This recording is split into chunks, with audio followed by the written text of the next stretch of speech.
को रोकने के लिए दिल्ली से मोदी अमित शाह आ रहा है, कांग्रेस के बड़े बड़े नेता भाई बहन आ रहे हैं, उत्तर प्रदेश से अखिलेश आ रहा है, सब आ रहे हैं।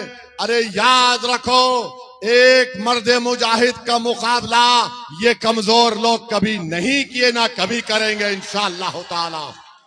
किसी के जबान पर सीमांचल नहीं आता, कोई सीमांचल जिंदाबाद का नारा नहीं लगाता, कोई सीमांचल के माँ और बहनों की तकलीफ को बयान नहीं करता, कोई पलायन को रोकने की बात नहीं करता, कोई अस्पताल में डॉक्टर क्यों नहीं है बिठाने का बात नहीं करता, दवाइयों की बात नहीं करता, जमीन कटाओ की बात नहीं करते, किसान परेशान है, बच्चे परेशान हैं, इन सब की बात ओवैसी करता है। तो मोदी भी आ गया सीमांचल को, अमित शाह भी आ गया, कांग्रेस के दोनों भाई बहन आ गए, तेजस्वी आ गया, सब आ गए।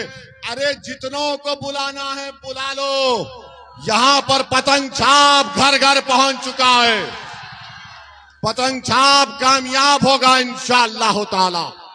मेरे अजीज दोस्तों और बुजुर्गों, मैं हमारी माँ और बहनों को भी बता रहा हूं कि ये हमारे इंसाफ की लड़ाई है।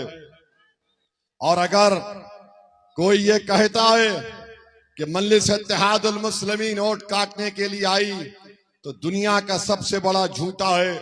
मैं बुजुर्गों से अपील कर रहा हूं कि आप नौजवानों की सरपरस्ती करिए। मैं अहले दिल से भीख मांग रहा हूं कि आप रात के अंधेरे में उठकर जो रब्बे करीम को राजी करने के लिए सर्वसजूद होकर उसकी मोहब्बत और खौफ में आंसू बहाते हैं, एक कतरा आंसू उस पार्टी के लिए आप बहा दो जो सीमांचल की जनता के इंसाफ के लिए पतंग छाप लड़ रहा है, ताकि यहां से हमको कामयाबी मिल सके। और अगर मास्टर कल रात कोई मिठाई बांटते हैं तो मिठाई दबा के खाइए, मगर सुबह में पतंग छाप को वोट दीजिए।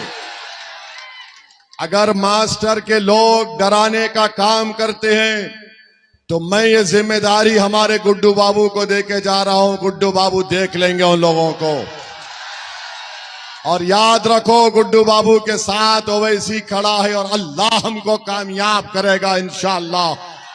जालिम हारेगा, जालिम रुस्वा होगा और जालिम को बदतरीन शिकस्त आप लोग अल्लाह के फजलो करम से देंगे पतंग छाप को वोट डालकर। ओवैसी पार्लियामेंट में जितनी तकारीर किया, कभी भी किसी पर हमने एहसान नहीं किया। ये मेरे अल्लाह का करम है, मेरे लतीफ का करम है कि अल्लाह ने इस गुनाहगार को गरीब और मजलूम अवाम के लिए लड़ने का मौका फराहम किया। मैं जिंदा हूं, जब तक जिंदा रहूंगा पार्लियामेंट के दरो दीवार को हिला के रखा। सीमांचल की सरजमीन पर जो जालिमों ने नाइंसाफी की, हमने उनका जीना हराम कर